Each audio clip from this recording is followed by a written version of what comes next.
বন্ধুরা, আজ আমি একটা একদম নতুন রেসিপি নিয়ে এসে হাজির হয়েছি। তোমরা এঁচোড়ের অনেক রকম খাও, অনেক রকম খাইয়ে আমি বানিয়েছি। আজ আমি বানাবো, দেখো 4 ফালির 1 ফালি এঁচোড় নিয়েছি। অল্প এঁচোড়েই হয়ে যাবে। 4 ফালির 1 ফালি এঁচোড় নিয়েছি। আর এখানে আমি 100 গ্রাম ডাল ভিজিয়ে নিয়েছি। তোমরা পারলে মটর ডালও নিতে পারো। আমি খেসার ডাল হাতের কাছে ছিল, খেসার ডালই 100 গ্রামের মতো খেসার ডাল নিয়েছি। এখানে ভিজিয়ে নিয়েছি, ঘন্টাখানেক আগে ভিজিয়েছি, ভিজেও গেছে, দেখো একদম সুন্দর ভিজে গেছে। তা আমি আজ বানাবো এই এঁচোড়ের চপ বানাবো, যাকে বলে কাটলেট। আমি এঁচোড়ে কাটলেট বানাবো। যদি বলো বন্ধুরা কী করে বানাবে, তোমরা সম্পূর্ণ দেখতে থাকো, দেখো কীভাবে আমি বানাই। আর সাথে নিয়েছি একটা টমেটো। আমি এঁচোড়টা প্রথমেই কেটে নিচ্ছি, একটু জাস্ট খালি ছাড়িয়ে নেব। খোসাটা ছাড়িয়ে নিচ্ছি।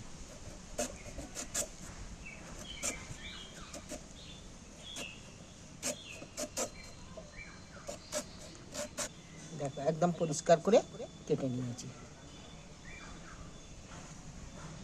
এবার বাদ বাকিটাও এইটাও ছাড়িয়ে নিচ্ছি। না বলো, মধ্যেখান দিয়ে এতটা কেটে নিয়েছি, এইটারও কেটে নিচ্ছি।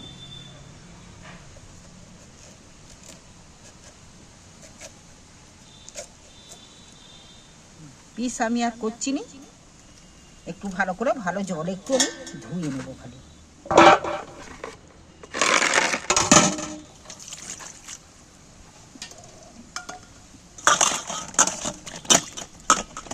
অল্প এঁচোড়েই কত জনকে খাওয়ানো যাবে, এই অল্প একটু এঁচোড়। এইবার আমি এখানে একটা চাঁচা নিয়েছি, এই চাঁচাতে চেঁচে নেব।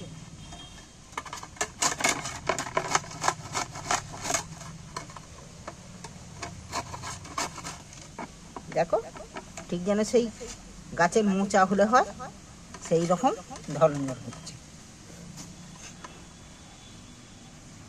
আমি একটু জল দিয়ে দিচ্ছি এর মধ্যে। জলটা কেন দিচ্ছি, জলটা এই যে লালচে হয়ে যাচ্ছে, ওই জন্য আমি জল দিয়ে দিই।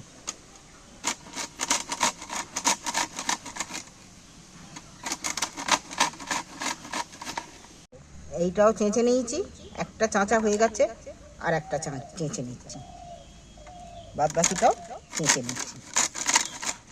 সব এঁচোড়টা আমি চেঁচে নিয়েছি, গোটা এঁচোড়টা। উনুনে কড়া বসিয়ে দিয়েছি। কড়ার মধ্যে আমি বেশ একটু জল দিয়ে দিচ্ছি। এইবার আমি চাঁচা এঁচোড়টা তুলে দিচ্ছি এই জলের মধ্যে। এর আঠার গন্ধটা চলে যাওয়ার জন্য এখানে আমি একটু স্বাদ মতো নুন দিচ্ছি, একটু হলদিও দিয়ে দিচ্ছি। একটু হলদিটা নুনটা নাড়াচাড়া করে আমি এখানে একটু চাপা দেবো ফুটে ওঠার জন্য। মিক্সারের জার নিয়েছি, জারেতে ডালগুলো আমি মিক্সারের জারে একটু দিয়ে নেব এঁচোড়টা সেদ্ধ হতে হতে। 4টে কাঁচা লঙ্কা দিচ্ছি, কয়েকটা বেশ 10-12টা মতো রসুনের কোয়া দিচ্ছি। এখানে খানিকটা আদার টুকরো দিয়েছি, আদাটাকে মিক্সারে দিচ্ছি বলে ছোট ছোট করে কেটে নিয়েছি। একটু এর মধ্যে জলও দিচ্ছি সামান্য। আমি এটা পেস্ট করে আনছি, দেখি 2-3 মিনিট হয়ে গেছে, একদম কালারফুল হয়েছে। এবার এর আঠার গন্ধটা কি চলে যায়। এবার আমি একটা পাওনার সাহায্যে এখানে জল থেকে ছেঁকে তুলে নেব। এটা এবার ঠান্ডা করতে হবে।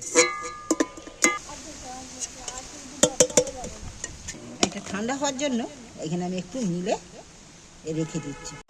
দেখো এটা একদম ঝরঝরেই হয়ে গেছে, জল থেকে জল ঝাড়িয়ে তুলে নিয়েছি, তবু এর মধ্যে যে জলটা আছে আমি নিংড়ে ফেলে দিচ্ছি। নিংড়ালে একটু হলেও জল বেরোবে, ভালোই জল আছে। আমি একটা সাইডে এরই মধ্যে রাখছি। এইভাবে জলটাকে আমি ভালো করে নিংড়ে বের করে নেব। এইটা আমি একদম নিংড়ে শুকনো করে নিয়েছি। এর যে রস ছিল সেটাকে বের করে নিয়েছি নিংড়ে। দেখ কতটা জল বেরিয়েছে। এইবার আমি মিক্সারে যে ডালটা নিয়েছিলাম মিক্সারে বেটে নিয়ে এসেছি, মিক্সার জারে দিয়ে। এতে আদা, রসুন, কাঁচা লঙ্কা সবই মোটামুটি দেয়া আছে। এবার আমি এঁচোড়ের উপরেই তুলে নিচ্ছি ডাল বাটাটা।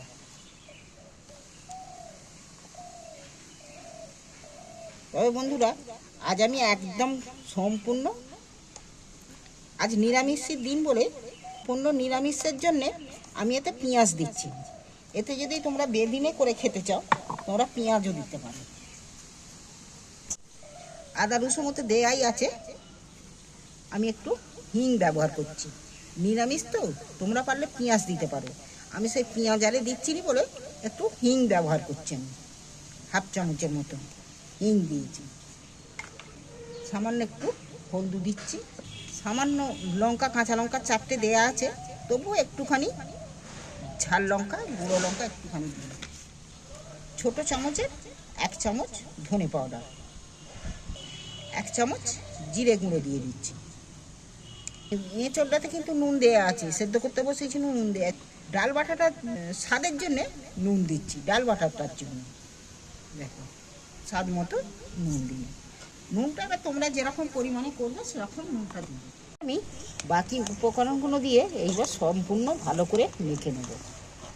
ভালোভাবে আমি একদম সম্পূর্ণ সব কিছু দিয়ে ভালো করে মেখে নিয়েছি। আরেকবার বলো। দেখো আমি ভালোভাবে মেখে নিয়েছি, যেটা বললে বলো। দেখো ভালোভাবে আমি সম্পূর্ণ সব মশলা পরিবর্তন, সব মশলাপত্র দিয়ে ভালো করে মেখে নিয়েছি।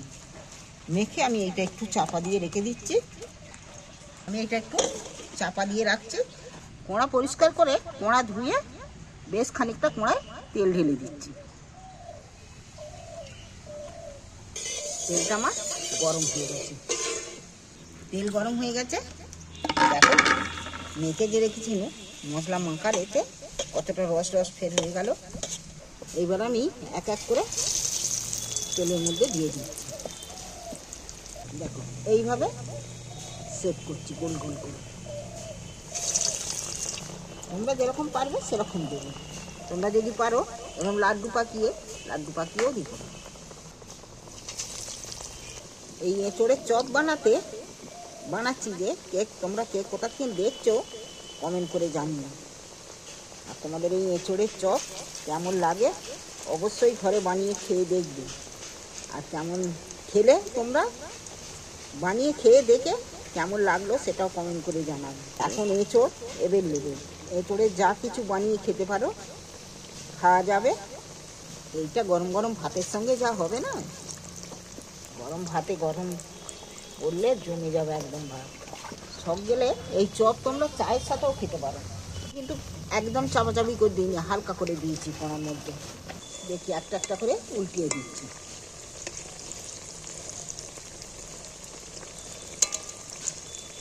ফুলে উঠেছে।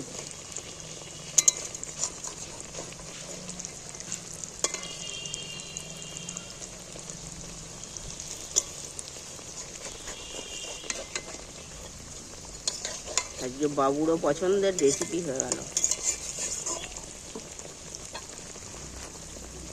এরকম চপ থাকলে আর কিছুই লাগবে না ভাত খেতে। একদম পুরো লাল লাল করে ভাজা হয়েছে, কেউ ভেঙেও যায় না, কেউ জড়িয়েও যায় না।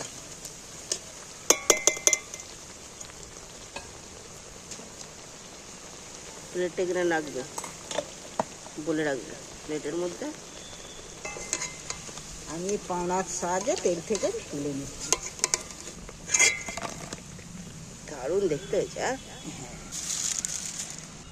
আবারও আমি বাকি তেলের মধ্যে তুলে দিচ্ছি। বাকি যে মাথাটা আছে একটা একটা করে ফের বানিয়ে দিচ্ছি। এইভাবে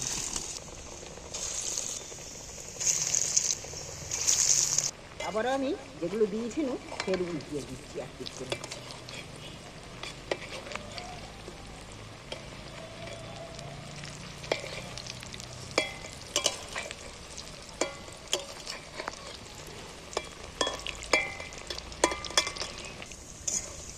এইগুলো ভাজা আমার হয়ে গেছে। এবার এইগুলোকেও তুলে নেব। এগুলো তেল ঝাড়িয়ে তেল থেকে তুলে নিচ্ছি। এবার বাকিগুলো একইভাবে ভেজে নিচ্ছি।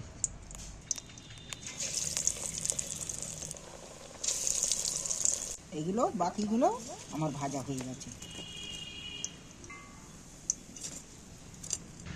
বাকি তেলটা আমি একটু ঢেলে নিচ্ছি। সেই সাদা তেলটা ঢেলে নিয়ে এবার আমি সর্ষের তেল দিয়েছি, 1 চামচের মতো তেল দিয়েছি। এবার টমেটো কাটাগুলো তুলে দিচ্ছি।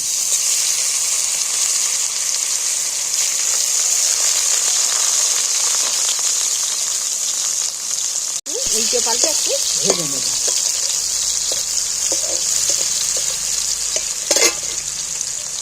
টমেটোটার উপরে স্বাদ মতো আমি সামান্য একটু নুন দিয়ে দিচ্ছি, একটু হলুদ দিচ্ছি, লঙ্কাও দিচ্ছি একটু। এবার আমি টমেটোটার সাথে নুন, লঙ্কা, হলুদ একসাথে ভেজে নিচ্ছি। এবার আমি একটু জল দিয়ে দিচ্ছি।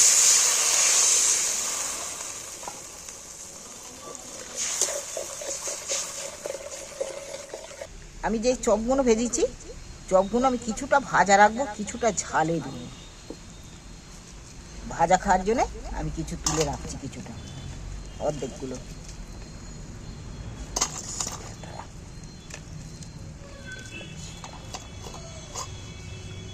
এবার আমি এইগুলো ঝালে দিচ্ছি। ঝালটা আমার ফুটছে, এইগুলো ঝালের মধ্যে তুলে দিচ্ছি।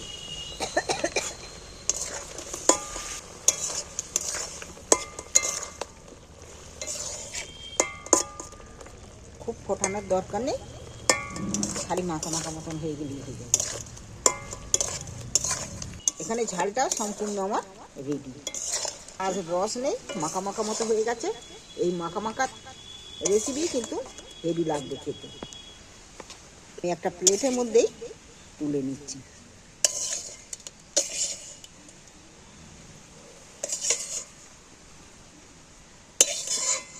আমার এই এঁচোড়ের রেসিপি তোমাদের ভালো লাগলে চ্যানেলটা আমার অবশ্যই সাবস্ক্রাইব করবে।